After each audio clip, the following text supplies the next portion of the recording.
Hi, my name is Ashley. I'm from Imaginative Libraries, and I am going to show you how to fold a mini zine.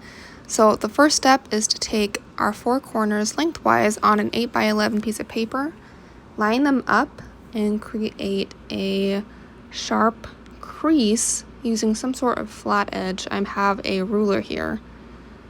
And then we are going to flip it inside out and fold it widthwise.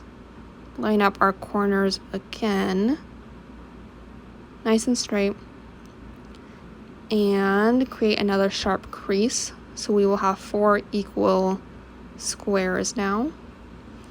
Next is folding the piece of paper into 8 equal squares.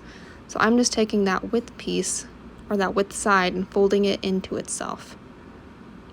So here is 1/2, and now we're just going to repeat that same fold, folding that width side into itself, and we will have 8 equal squares now.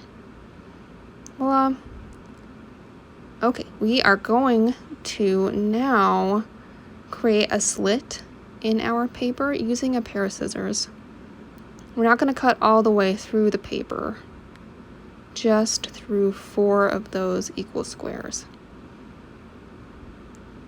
And here's our slit. Now I am going to squish 2 of those sides of that slit together to create our zine. And I'm going to line up all my corners again and use my flat edge to make sure that the zine looks pretty tidy. Sometimes it can look a little untidy if we haven't straightened everything out really well in this process.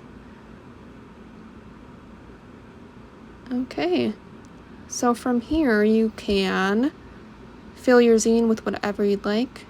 Page numbers would also be a really good idea, but it looks pretty good. Thanks, everyone.